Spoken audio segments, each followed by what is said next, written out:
জনাইছো এই মুহূৰ্তত এটা ব্ৰেকিং নিউজ। নগাঁৱৰ চামগুৰিত পুনৰ সংঘটিত হৈছে ভয়ংকৰ পথ দুৰ্ঘটনা।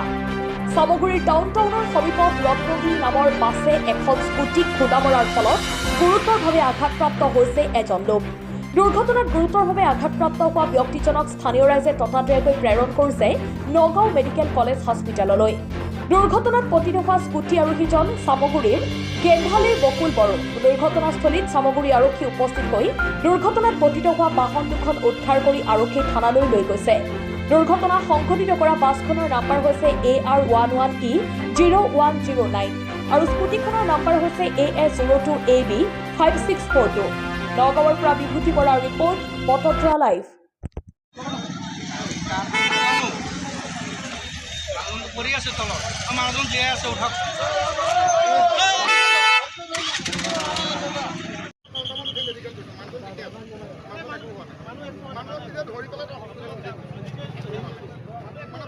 মানুহজনে বোলে বাছখনে ইমান চেষ্টা কৰিছে ভাইটা উঠাই দিলে বাছখন মাতি মাৰি দিয়ে বহুত পঠাইছে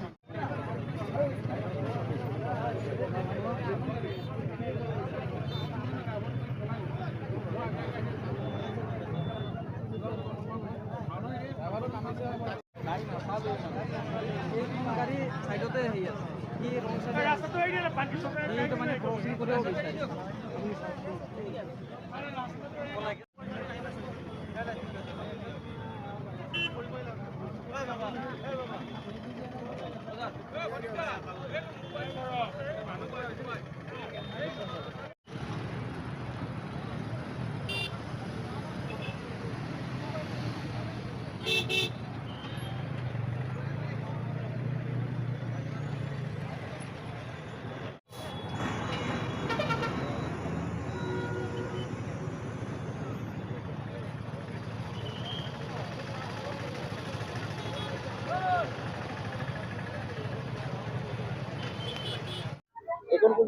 এইখিনি চামগুৰি তেল ডিপুৰ ডাউনটাউন বুলি কয়।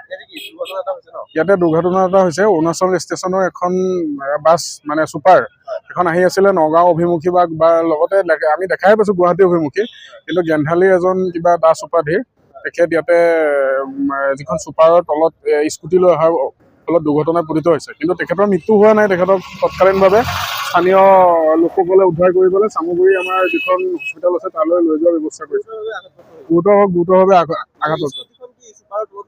স্কুটিখন সম্পূৰ্ণভাৱে ছুপাৰৰ তলত সোমাই গৈছে আৰু মানুহটো ছুপাৰখনৰ তলৰ পৰাই উলিয়াইছে। ইয়াত যিসকল স্থানীয় মানুহ আছে, ছুপাৰখন আমি জনামতে গোলাঘাটৰ পৰা গুৱাহাটী অভিমুখী আছিলে ছুপাৰখন। আৰু ছুপাৰখনৰ নামটো ৰত্নাগিৰি।